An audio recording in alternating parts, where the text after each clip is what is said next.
Hey, hey, hey, welcome everybody to Bridging the Seen and Unseen. I am your host. I am Shane McLain, and this is the wonderful Gwen. How are you? I'm good. How are you? My wife's here. Can't complain. Wouldn't do me any good anyway. But but Your um, wife. but I'm glad to be here, and I'm glad to have this guest on. I'm kind of curious, about the experiences this guest is going to bring. So I'm really curious. So without further ado, he's been on the network before. He's been on a couple shows that we have here. Let's welcome Jeremy Cotter. Hey, good evening, guys. Gwen. Hey, Hey, nice to meet you, Shane. How's it going? nice to meet you too, buddy. Hey, we always start out. This is a pretty relaxed show. Why don't you just go ahead and tell everybody who you are and a little about yourself? Well, my name is Jeremy Cotter, obviously, and I'm I'm a new addition to the network. I'm going to be starting up the new show called Twisted Tales. Probably 2 weeks from this Wednesday is going to be my first official show. The 21st, I was talking. My guest is going to be Nate Ewell, another tremendous podcaster on Yep. this network. It's definitely different for me. I've been involved in the paranormal for a little over 14 years now. Got Well, involved in 2011. Started off as a skeptic, kind of. My wife was a big fan of the shows, and she used to watch the Ghost Hunters and the Ghost Adventures and Paranormal State and all that stuff. And honestly, I used to poke fun at it because I didn't think any of it was any real or anything like that. And then we went to our very first investigation in Massachusetts at this place called the S.K. Pierce Mansion in Western Massachusetts. It's a beautiful old Victorian mansion, and yeah, my very first time ever going to a thing, I saw a spirit come out from a wall and block a window and block out the street light, and I had no idea what the heck it was. And because of my background, I was a professional wrestler for like 20 years before I even got involved in anything paranormal. So I was looking for like projection or mirror or smoke, anything that I could think of to like just think it was like staged. And when I didn't see anything, I was like, "Oh my God, what the heck did I just see?" And I found my wife later on, when she was in the tour. I'm like, "Yeah, something just happened to me, and I don't know what this is." And then honestly, from there, everything started changing. Like we would go to investigations, and I'd start hearing voices that I couldn't quite understand, and then they started getting more clear, and then the voices started attaching to like the shadow type figures, that you would see in the hallways, whether it was on a battleship out of Quincy, Massachusetts, or at Eastern State Penitentiary, or a few of the other smaller locations, Salem, a few places in Salem, like the Hawthorne Hotel in Salem.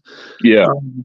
And I started realizing that I was being gifted the ability to communicate to spirits without needing equipment. Equipment was fun at first, Oh, wow. but then when I started being able to communicate like I am to you and like I do to Gwen without using any equipment, and then people with equipment were verifying what I was hearing and Mm. seeing, that was an eye opener.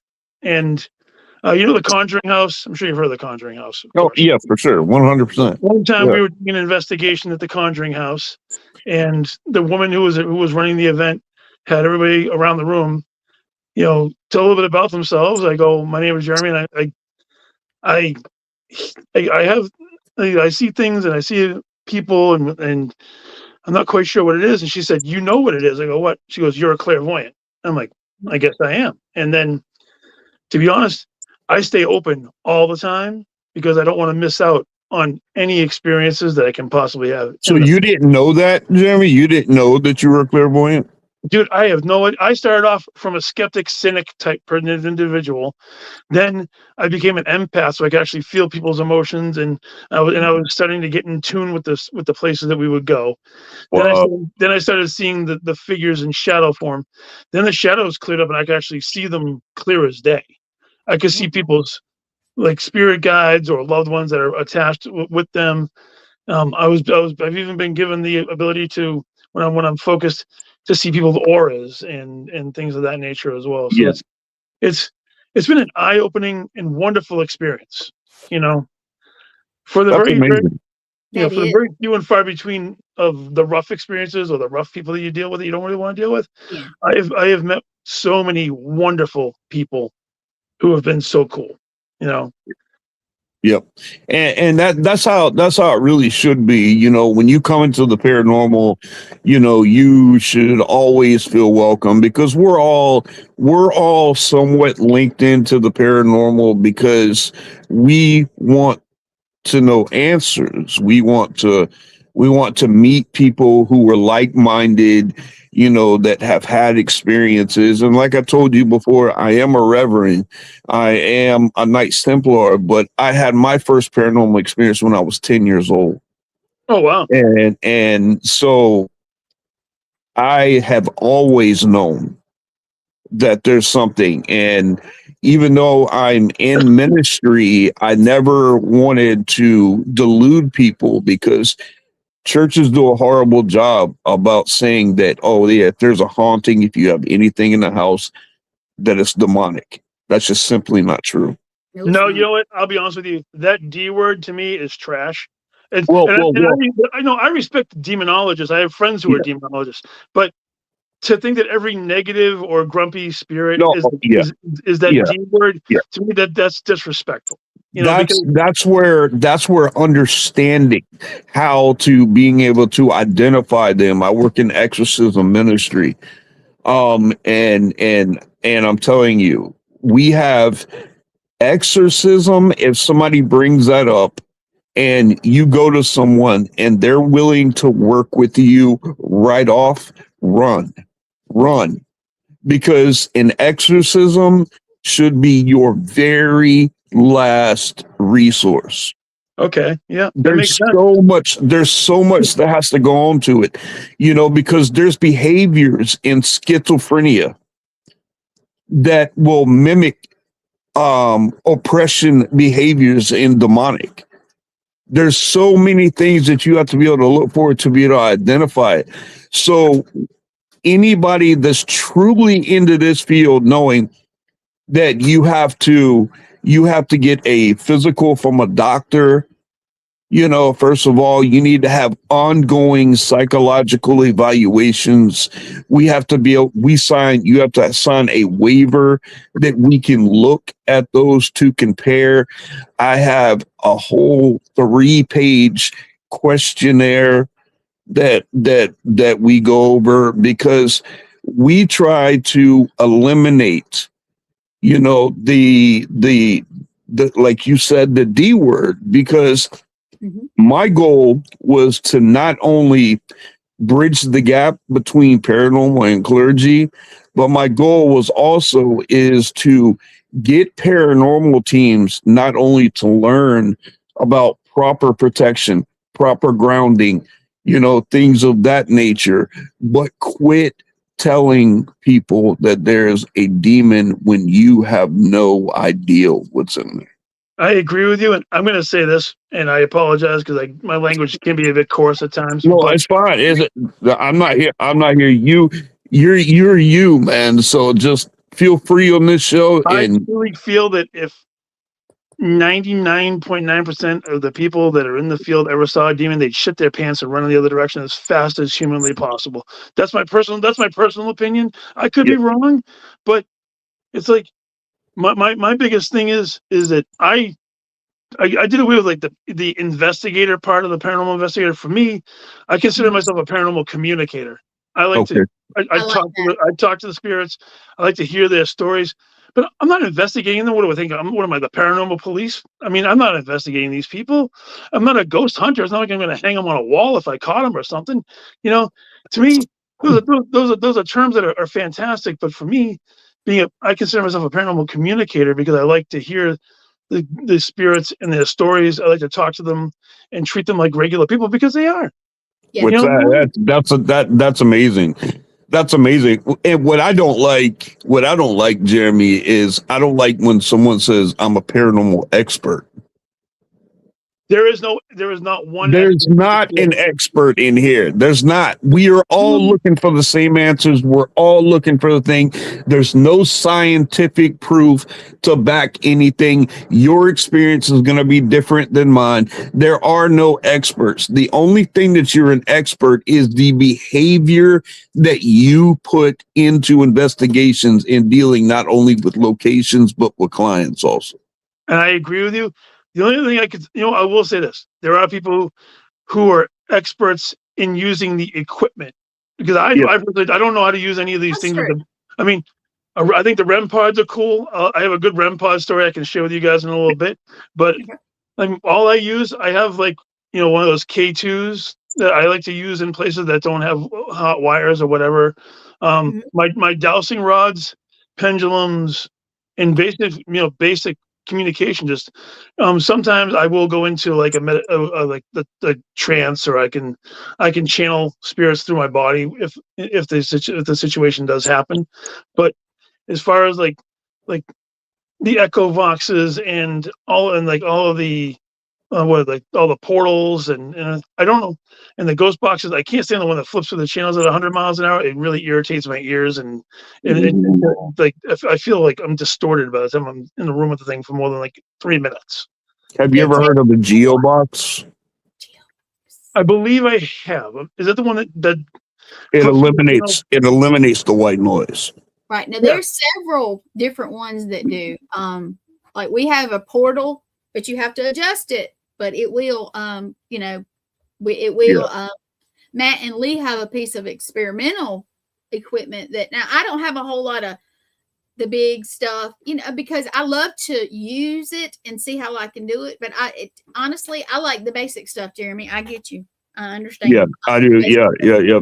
And I've told people about that on here too. Like I'm really old school with things, when all this equipment and stuff started coming out, we didn't have all that when I was coming up and really looking for stuff. So we would use like red Solo cups, and we'd turn them upside down, and we would take ping pong balls, and we'd rub them on your head to cause static electricity. And then once you put it on top of the red Solo cup, if an entity gets close to it, the ball shoots towards that direction. That's pretty cool. I've never seen that done before. That's actually cool. That's something I'm going to try next time. And balloons. I like balloons, but you have to be in somewhere that has no air movement. That's true. I mean, I don't have any hair, so it may be a little bit different for me, but hey, look. Yeah, see, I hear you. I got enough for both of you, so it's okay. Yeah, I know. I see that. I see it, but believe it or not, it works. It works even with short. If you got stub or something like that, it works, because when you rub that, that thing causes some serious static on there. And if you take the ping pong ball, you can always check it. You rub it against your head, and you take the ping pong and stick it next to your arm, and your arm hairs will stand up. Hey, Kimmy Clark's is saying yes, styrofoam plates and cups and baby powder is kind of like. Yep. Yes, I've heard baby powder. That's a given. Yep. I've actually seen baby powder and a Matchbox car used and I've actually seen the car move across the powder at a location one time, and that was pretty cool. I will say. It is. You don't have to. And what I think is fascinating, what you have enlightened us so far, is that you came in here as a skeptic, and you had your first encounter, and then everything opened up for you, and now you're fluent in your belief. You're able to communicate, and I think that is amazing. It was almost like something was waiting to open up inside of you. I agree. And you know what? And the most important thing, Shane, is that I am open for every experience. I'm not closed-minded. Nice. I do stay open way too much. I probably should ground myself more. But you should ground yourself. I definitely should grow myself more. But you know something? The experiences I've had, even at my job, because I work at a hospital in food services, and some of the stuff that I've experienced in the last couple of years, especially during like the COVID times of like Delta variant and whatnot, it sends chills up my spine. The fact that there were times I've actually been able to feel people's illnesses and emotions when they're in a comatose state. I can actually feel what they're going through. Oh wow, you Even can sense their aura and all that stuff. Well, I'll share one quick one with you. There was a time, it was in 2022, so it was right on the tail end of the Delta variant of COVID. I was delivering food trays to the critical care unit, and somebody had called down for a comfort tray. Basically, the person's passing away soon, and the family, the tray. So I go to bring the tray to the critical care, and I'm pouring sweat, and I got like stomach pains, and I was feeling I wasn't feeling good at all. And I go and I leave the tray, and I look over to the side, and the gentleman is laying there. And this was the time when you only allowed to have like 2 to 3 people maximum in a room because of all of the restrictions that were going on. And I look over, and all of a sudden, I saw his light come off of him and go shoot up above his head and disappear into the thing, and he had passed right then. And then Oh wow, all saw of the that? pain that I felt disappeared.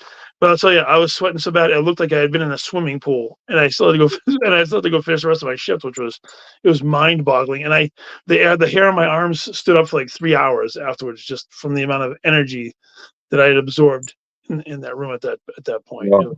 That's amazing. So how does it? I mean, like with you, when you were a skeptic like that, how did you explain those feelings? Because you had to have gotten some kind of feelings, Well, like behind it, between the aura of people or anything of that nature. Like what was your explanation behind that? honestly, I didn't have one because, Really? well, like I said, I used to make fun of the TV shows. I used to, my wife, when we went to our first investigation, says that there's a psychic medium that's going to be there. I go, well, I'm a psychic triple extra large. I was making jokes. I was poking fun at it the whole time. She would watch a special on TV. I'd be like, oh, look, I think a fly farted on camera. Just stupid stuff. I was because it wasn't my thing. And then I went with her because she wanted me to go on an investigation. And then I had that small experience.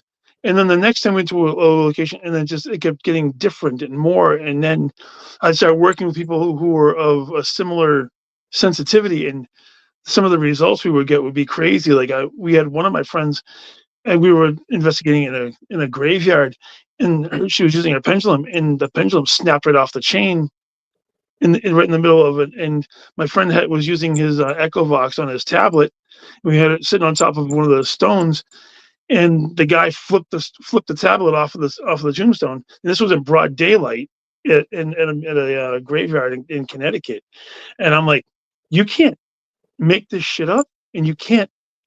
And these are experiences that I feel that I was meant to have. I feel that there's no explanation necessarily, but these are the experiences that I was meant to have as I developed my abilities, sensitivities, whatever you want to call them, to where it is in a current day where I appreciate everything that the paranormal universe has bestowed upon me. Sometimes it's a bit heavy. Sometimes I get drained of my energy in a snap of a finger when we go into some places. But the whole idea is that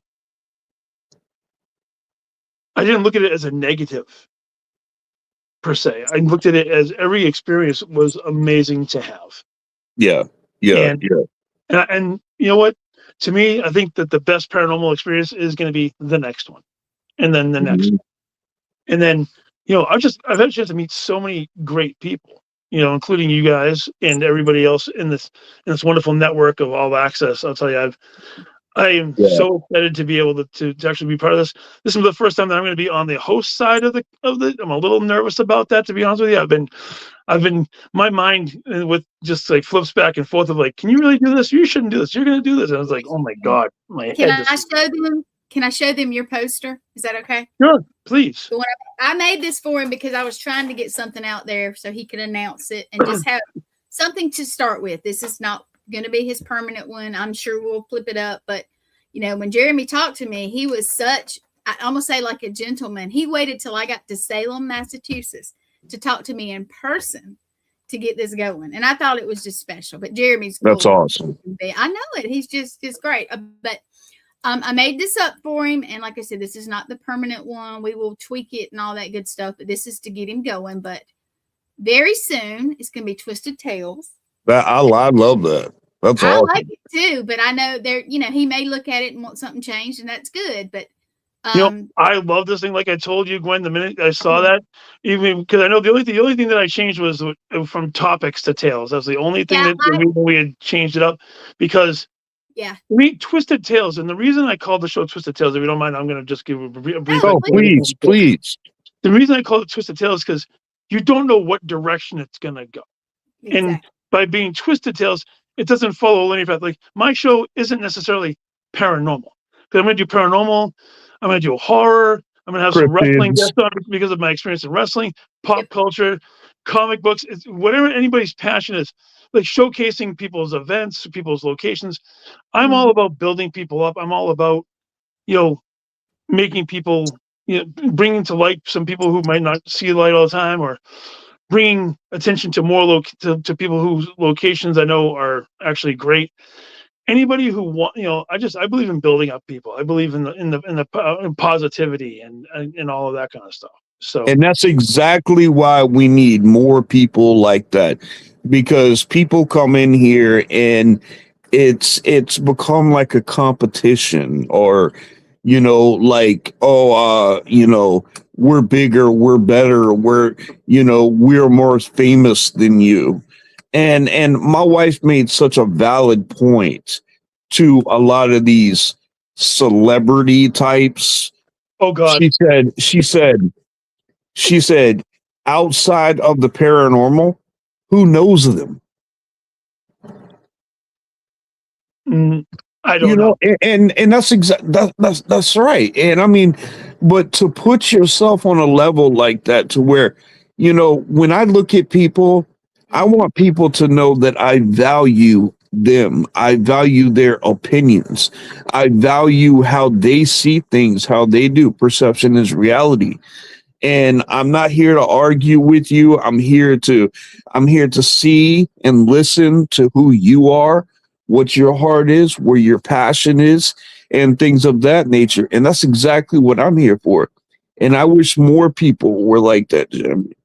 The whole thing that you have coming in here is going to be very beneficial, not only for this network, but for the paranormal field in general, because we need more people like that, that bring that positiveness in here, because you show a genuine passion behind it, and you're not there to gain anything off anybody. And that's the problem that I've seen a lot. Paranormal. I agree with you. I didn't mean to cut you off. I apologize. But no, I'm not doing this because I'm, whatever. I'm doing this to have fun with it. I'm doing this to bring a little bit of something different, And that's why I'm going to talk to many different people about many different things, bring in some of my cohorts from the independent wrestling scene. I'm going to bring in people from paranormal. I'm going to do horror. I've already been talking to some people who do acting jobs in different haunted attractions, and I'm going to bring them in and talk to them about haunted, their experiences. And I want to have conversations about horror, even debate about horror. I love to talk to people. I'm a people person. It's really what I enjoy to do. And mind if I read your comment? I know you can't. These guys are on their cell phones, and they can't see it. But Jeremy, I'm gonna butcher this. The other Jeremy Bruton. He says, "So true. For my show, I want to learn about new places I have never been and stories I've never heard before. For me, it's not about the celebrity status, and that's exactly right." I agree with you wholeheartedly. I've met just about every celebrity in the paranormal, like the big ones, but I treat them like I treat you and Gwen and everybody else. And you should. I don't get awestruck. When I used to be a professional wrestler, I was in locker rooms in the WWF with Macho Man Randy Savage and all the big stars of the 1990s. And I've wrestled on shows. I've wrestled against some legends like Superfly Jimmy Snuka and King Kong Bundy and other guys from the 80s back in the day. So, and I don't view celebrity like that. I don't fanboy for anybody. I hate to say it. There's only one person I've ever fanboy for, and that was Robert Englund, because I'm a gigantic Freddy Krueger fan, and I don't care what anybody says. I would do it again in a heartbeat. I waited 3 hours to get his autograph. I would do it again tomorrow. Oh, wow. Because he's like my favorite all-time character. So Yeah, I got to meet in Orlando. I got to meet Kane Hodder. he's awesome. Yep. He is Yep, awesome. I did. I met him in Salem years ago, but before that, I had met him. A quick little Kane Hodder story for you. So a long time ago, there was a Halloween attraction called Spooky World, and it used to be in the run at this old farm in Berlin, Massachusetts, and they would bring in celebrities like Elvira or other people, and Kane Hodder was there one night, and I was working as like security slash car attendant, parking, whatever the hell it was. And I'm a big guy. I'm like 6'3", 370 pounds. I'm a big person, right? And they needed somebody to fill in because the guy who played Leatherface was sick. So I was like, Kane Hodder was like poking at me, going, "Dude, you should go do it. You should go do it. Put on the stuff." I go, "I'll do it if you put on a Jason mask and come out with me for a few minutes and terrorize people on," because they would actually have the actors go and they would terrorize the those hay rides. The hayride would come around the corner and Leatherface would come with a chainsaw, like the fake one without the blade, and would like run it around, blah blah blah. So I got a chance to do that. And it was a brief time, and it was just funny. It was cool.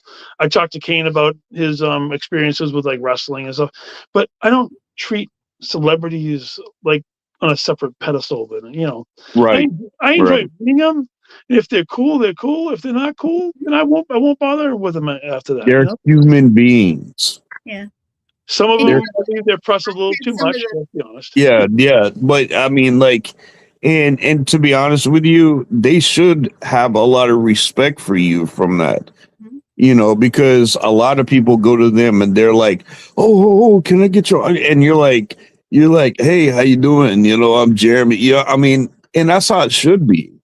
I mean, when I met Kane, I mean, the only thing that I saw was when I first saw him, all I heard in my head was kill, kill, kill, kill, kill. Yep. And I mean, you can't help it because I've seen him on the screen so many times, and I mean, you just can't help it, and then once he puts that Jason mask on, it's like, oh man. I mean, as you can see over my shoulder, I have a Jason banner behind me. So I respect all of the. I mean, I'm a huge horror guy, and I think Kane was probably the best. Oh, 100%. 100%. The guy who played Jason in Freddy vs. Jason, Ken was a really, really nice guy. I met him at Silver Screen Fest in Worcester this past fall. He was a really, really cool dude. Him and Tom Savini was cool too. I got a chance to meet Tom Savini for a little bit. Jason versus Freddy, that was an interesting one, but I really wish they would have done something like Michael Myers versus Jason. They couldn't do it. There would be no fucking dialogue. Pardon my French. There would be no. You'd have two killers who don't talk. It's pretty much putting a hat on a hat. It's the same thing. Oh yeah. See, if you did Freddy versus Art the Clown, that would be a different thing. If you did Freddy versus any of them, or whatever, but you need to have one of the antagonists talk. Jason versus Freddy is just like silent kill after silent kill after silent kill, but then you'd have to rely on your side characters, all the victims, to do all the dialogue, and eventually, that's you're gonna have two people who don't talk fight each other at the end. That's just gonna be the most quiet 15 minutes with the film, and it might be cool as far as watching them fight, but there's no dialogue going on there. I did see a film that somebody did. I don't know. I think it's still on YouTube, to where this guy actually put, the match that could happen between Jason and Michael. Yep, there's a channel that they pit horror characters against each other. Who will win? This one versus that one. This one versus that one. That's a good one. And to me, And to me, my wife, she's a diehard Michael Myers, and I do like. But to me, like the way that Rob Zombie did his Michael Myers Sabretooth, Oh like yeah. that is a Michael Myers that would scare the mess out of you if you ran And into something like that. I agree with you. The first movie was wonderful. The second movie was complete garbage, complete because it was a giant. It was a giant dream sequence with the girl with the woman on the white horse and the Yeah. little kid who took over more than 25% of the movie, and it just ruined the flow of the entire film to me. Mhm. I mean, I just say Michael's probably on the lower end of my favorite horror characters only because they've never been able to pick a direction and go with it. Even when your directors go, like those last three movies that they did, that Halloween Ends, Halloween Yeah, Kills, yeah, Mhm. yeah. they told you in 2018, please forget the last 40 years of movies because they don't matter. Anything after the second one doesn't matter. They wanted you to forget all of those movies, that entire lineage of film. Yeah. Yep. They wanted you can't do that. You can't go from 1981 to 2018 and forget everything in between. Right, right. It was like some people put Laurie Strode as the sister, and then some people don't. What is it? What The is it? problem Is was, she or isn't she? well, the problem was, Shane, is that they told it in two different directions at the same time. She was Oh, a that's friend of the family. She was Michael's adopted sister. She was just a woman that he felt like tormenting. They sent Jamie Lee Curtis's character in three different directions at once, and they couldn't nail it to the wall if they tried. They introduced all these side character members of Michael's family just so he had something to chase around and torment. It didn't make Right, any sense. It didn't make any right. sense. Because That's why. because honestly, I feel like she didn't really have her set place because it was like, who is she in here? Because the way that some of them were set up, I mean, it was kind of off in the beginning, but I'm glad, somebody like Rob Zombie was able to at least, get into his childhood. Yes, that first one was amazing to watch. I do agree that the first Rob Zombie Halloween movie was fun. It was great, but for some reason he took it and then just turned it into a white zombie video in the second one, and it Yeah, just ruined it. yeah, It's yeah, kind of like a dreamscape almost. Yeah, like yeah, that. I get it. I hate to say it, that's what took me out of like the House of a Thousand Corpses, Devil's Rejects, Three from Hell thing. Was if you've ever seen the first one, it's gory as heck. It really is. But towards the end of the movie, you're watching it and it turns into one gigantic Rob Zombie horror like music video towards the end, and it's like Yeah. it checks you out of the whole story, and Mm. then they want you to forget about all the characters that were there and just concentrate on the other ones. And I mean, rest in peace, Sid Haig was amazing as Captain Spaulding. Don't get me wrong, absolutely. And Bill Captain Mosley was Spaulding, yeah. That guy, he's crazy.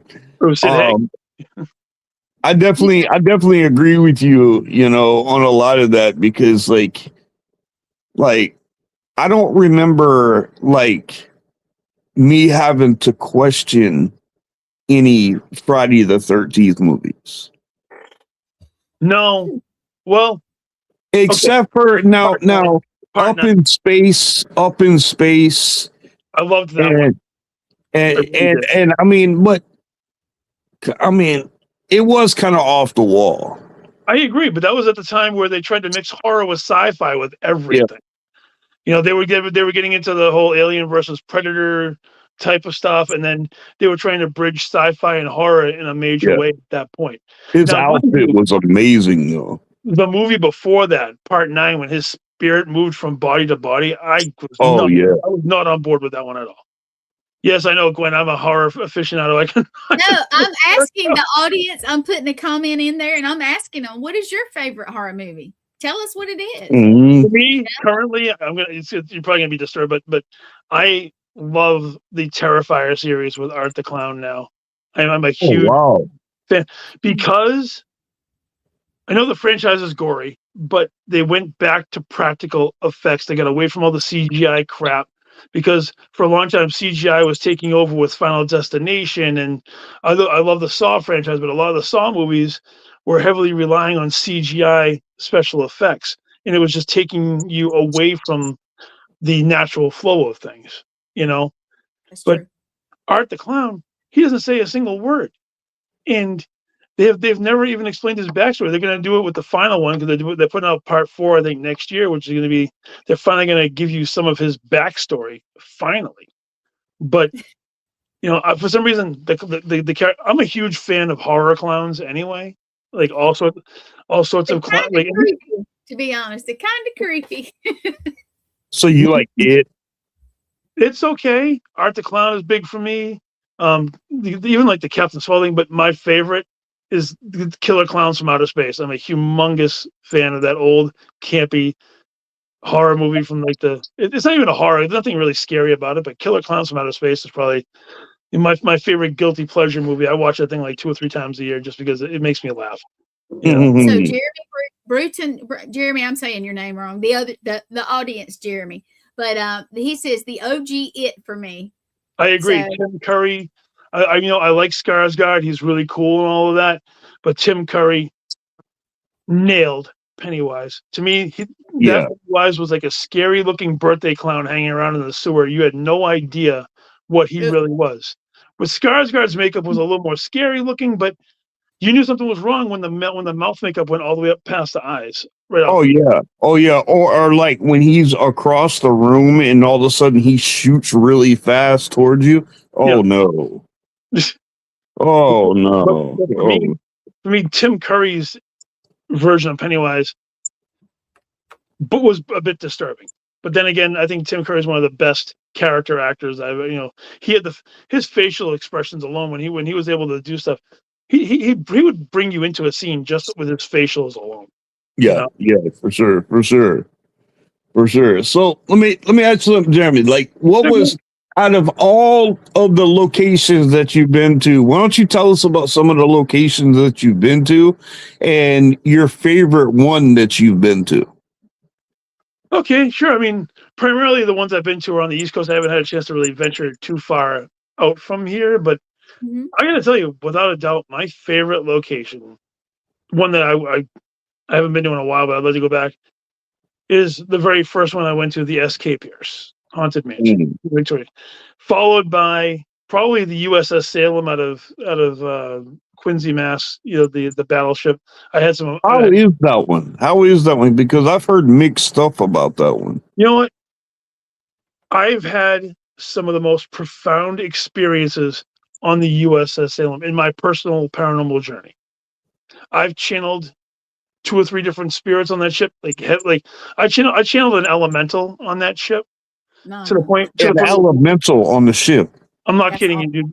My hands were stuck to the table. They were melted. There was a whole mess hall full of people who witnessed this. I was there because good friends of mine, James Anito and Carl Johnson, were doing a big investigation, and I was asked to come down, and they wanted to use me as a conduit to communicate to spirits. So I was down there, and we were doing a big. They were doing a big thing in the mess hall and the major mess hall, and all of a sudden it jumped into me, the controller spirit, and my hands were stuck to the table. I could feel the energy was pounding through me. I was like laughing, and there was a guy sitting next to me who was almost as big as I am, and the energy wave coming off of me almost knocked him completely out of his chair. So you said it was like a dominant spirit? Yes, basically there are certain spirits in the ones that I've experienced. There were certain spirits who patrol all the other spirits that are on. Right.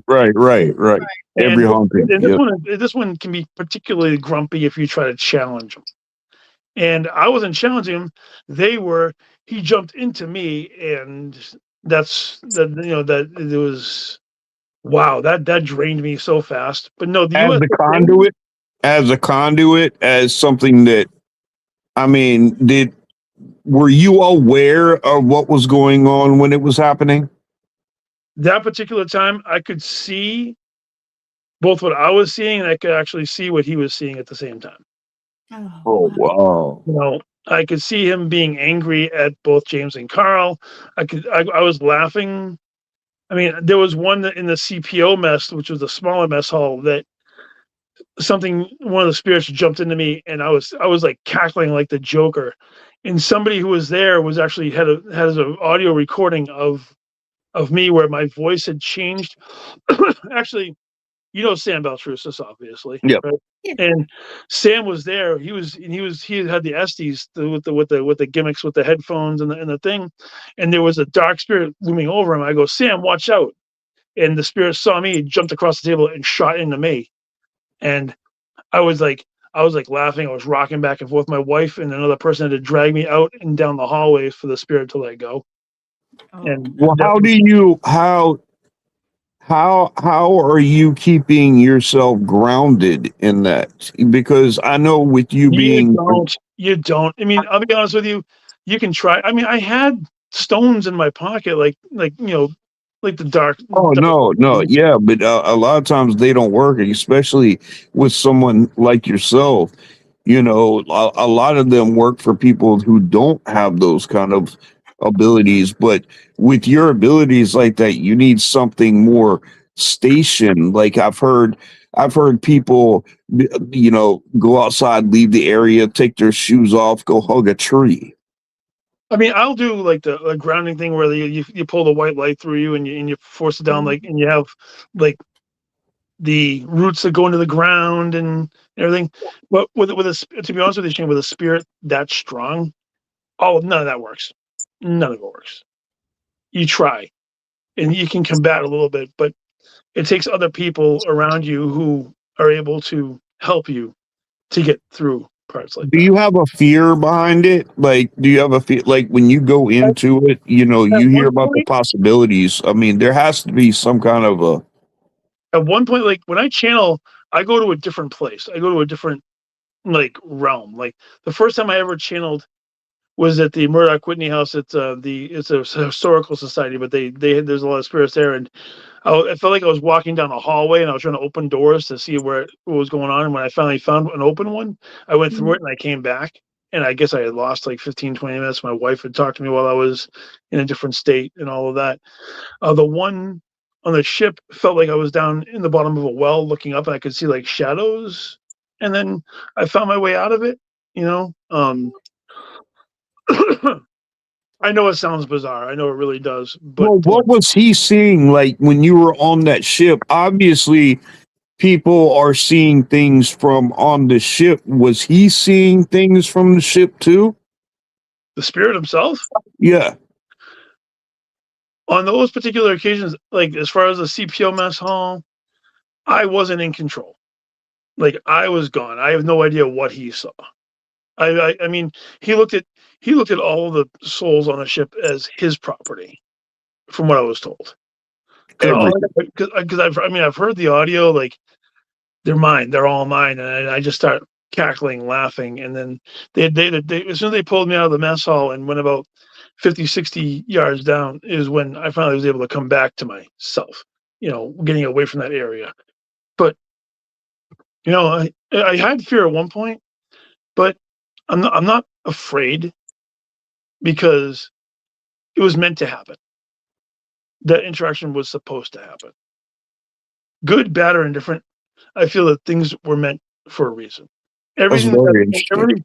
everything that I've experienced in the paranormal, scary, unnerving, was meant to happen. For I one just reason. think it's amazing that you've been in the field for 14 years and some of the best investigators that I have seen in the field, like true paranormalists, have always, I have Outer Realms Paranormal. We use that as an in-house team, especially for Knights Templar. When we work residential cases, we don't bring in a paranormal team. We use the one that we have to go in and actually investigate. Right. So, so my biggest pet peeve in there is to debunk everything obvious first. So we try to find everything that it's not first, which I think is really, really smart. And you came in as a skeptic and you had an encounter. Not only did you have an encounter, but it opened up not only your curiosity, but your love for the paranormal. And then your abilities started. And I think it's fascinating that you can do that, my friend. You know what? I agree. I don't like to. I don't gloat. It's not something that is like, oh yeah. You don't have to. You don't have to gloat. You don't have to gloat about it. I mean, it is what it is. I mean, whether you want to or yeah. I just feel. I apologize. I didn't mean to cut you off. No, it's fine. I feel that I was blessed with the abilities, and it could be because I'm 25% Native American as well, so I might have some of that tied in as well. Because whenever I go to places that have a strong Native American energy, it seems to attract right to me, no matter where we are. Yeah. And I am so blessed to have been able to investigate with the people who I have, and have the experience that I've had so far. So far, because it's a never ending journey, Yeah, 100%. I get premonitions and visions. When I have been on location on certain places, I can see not only aura but energy. And I can definitely say I can go into a room, and if there's negative energy in there, it sticks out to me like a sore thumb. Oh, absolutely. You can feel the differences in the room with energy levels, good, bad, whether or not it's something looming over somebody that they don't know is there, or or something that somebody brought into a location that they need to bring it back out of there before it gets stuck in there, because I hate to say it, I've seen it before. And I don't like it when people leave their paranormal baggage behind in locations where it doesn't belong. If you want to cleanse yourself, do it outside of the property. Don't do it inside. No, you don't. Yeah. Just like I don't really care for when people try to cross spirits over. I do not like that at all, because who are we to decide when it's their turn to leave this plane? Maybe they're here still because they haven't solved their chapter of their journey yet. And I don't feel that it's right there. Oh, I crossed over a spirit. Yeah. Well, you just got chased off of a location because the other spirit didn't really care for what you just did. And to me, that's true. Especially on some locations, man, you can't go in there with the expectant level to be able to do that. No, but there are some people who, that's what they pride themselves on, is being able to cross spirits because they feel that the spirit wants to leave. You better be darn sure. Right. That's what I'm about to say. Yeah. I mean, like that's especially like if you go into a known location that people want people to come and investigate and things like that, and then you're openly wanting to cross things over. I mean, that can cause a lot of mess on the inside. I agree. It can cause unrest. Coming to you asking for help, I mean, that's different. I don't care who owns it. If they're asking for your help because they're being trapped there. There's a big difference there, though. Yeah. There's a big difference there, because you're having an intimate one-on-one that entity feels like it's secure, or she is secure with you to be able to even know that it's ready. I mean, but to just openly invite them to do that on a location, you should never be able to do that. No, and there, I'm sure you've seen it because, you're an experienced person in the paranormal as well, that some people just take liberties, thinking that, oh, I know how to do this, so I'm gonna fix this location. Well, what right do you have to do that? Right. Honestly, I mean, Right. unless like Gwen said, unless you are asked specifically either by the home, by the location owner, or the actual spirit comes to you and actually begs you to help them get to the plane. Don't just take liberties and just try to cross spirits because you think it's a good idea. Right. Right. I don't really care. I don't like that mindset either. You know? Yeah, like you're going in there taking charge of whatever's there. I mean, that's not. I've seen it happen once or twice, to be honest with you. That's the only reason that I mentioned it in conversation, is because I've actually seen people think that they're just gonna do whatever they feel like doing, and start crossing energies over when they really shouldn't be doing it, you know. They shouldn't. No, nobody should be messing with stuff like that. Locations are locations for a reason. Agreed. Now, I do get like residential. I work a lot of residential cases, and no matter what it is, I like I've had one case to where we found that the person's relative or something like that was there.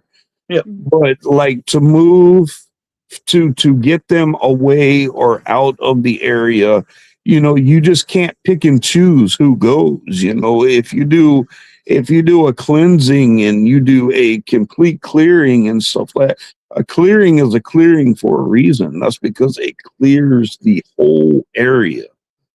And I don't,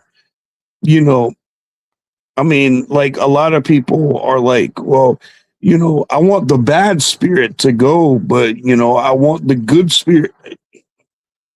It doesn't always work like that. No, and sometimes the cleansing doesn't actually work. It might work for a little bit, but they can come back. They can travel just like we do. And just like we were saying before, we don't have. I mean, if I had to put in a percentage, I would say after all these years, maybe 5 or 6% of actually what really goes on the other side of the veil. I don't think anybody, like you said, there's no experts, because it's an always evolving field. It's an always everybody's learning. Some people go in the direction of like paranormal communicators like myself, or people like to hunt down the ghosts and get their recordings on things, or some people like to do all sorts of other things. Some people just love to debunk everything or try to debunk everything because that's what they want to do. And I respect all of that. Whatever you want to do is fine. The field is big enough for everybody to enjoy what they want to do. Amen. Hey, that's such wise words, man. We got about 5 minutes, Jeremy. What can you just take a little while and just tell everybody how they can get a hold of you and where to find you? Sure. So you can find me on Facebook at Jeremy Cotter. Pretty soon you'll be able to find me on Twisted Tales through all that work, which I'm looking forward to. I have TikTok, and I have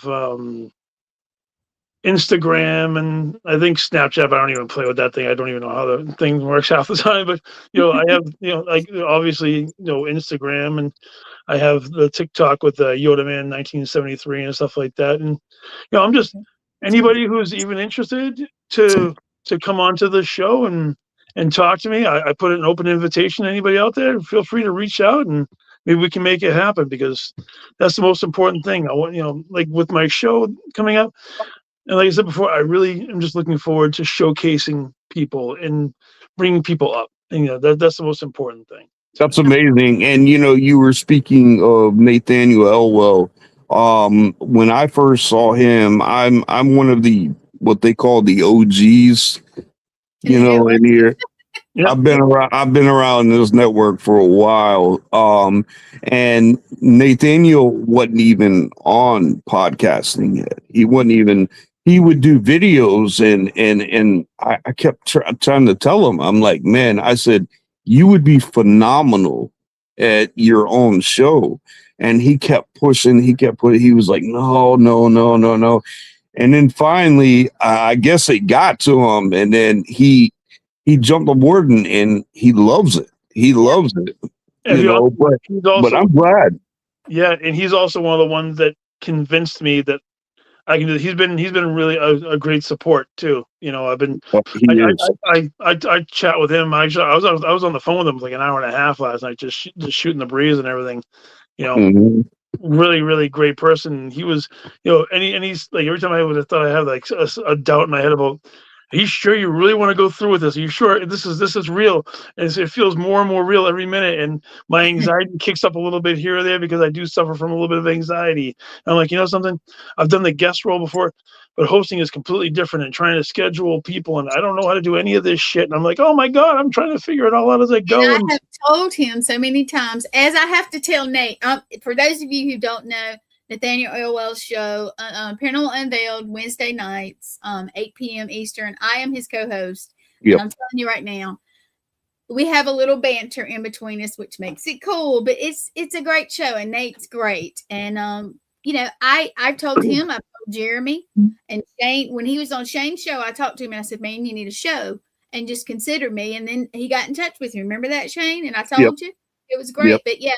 I've told Jeremy, if he needs help, I'll help him. I'll get him started. I'll make and that's the thing I love about this network is you will have the backup. You do have everybody here wants to see you succeed. Everybody here wants to see your show become something, you know, really good. So we're all here. You know, we're all here. So you're not alone in this.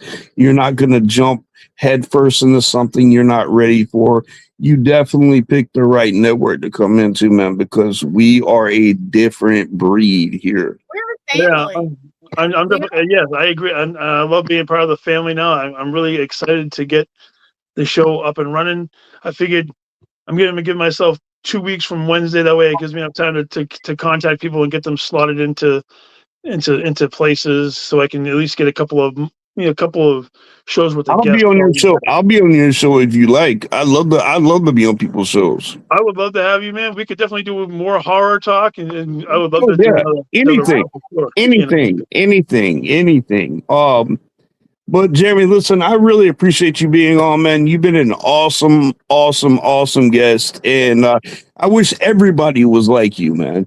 You know, but I appreciate, you know, the network being able to have somebody like you on there because we need that kind of energy. Yes, we do. We need that kind of energy. We need that kind that you bring, that you're willing to bring in here. And I can't thank you enough for that. And I can't thank you enough for being on this show. You've made this hour very intriguing, very informative, and very fun. Yes. Thank you very much for bringing me on tonight, man. I really appreciate it. You know, it was my honor to be on here tonight. So, all right, thank you, Jeremy. Thank you so much. And she's gonna drop you back, but you have a good night, okay? You too. Thank you. All right, brother. Well, Jeremy Cotter, that was a good show. That was a good show. I mean, you know, and that's what we should do. We should be able to bounce anywhere, you know, to go anywhere, you know, because it's not about certain things. You know, I want to know the person for who the person is. And that's exactly, and I'm excited about him being in the network and coming to the show. I am also. I really am. And I want to thank all of you guys for being on here. Thank you for the support. Thank you for commenting. Thank you for being on here with us and spending your time with us. But you guys have a great night. Stay safe. Be blessed always, people, and stay spooky. Peace.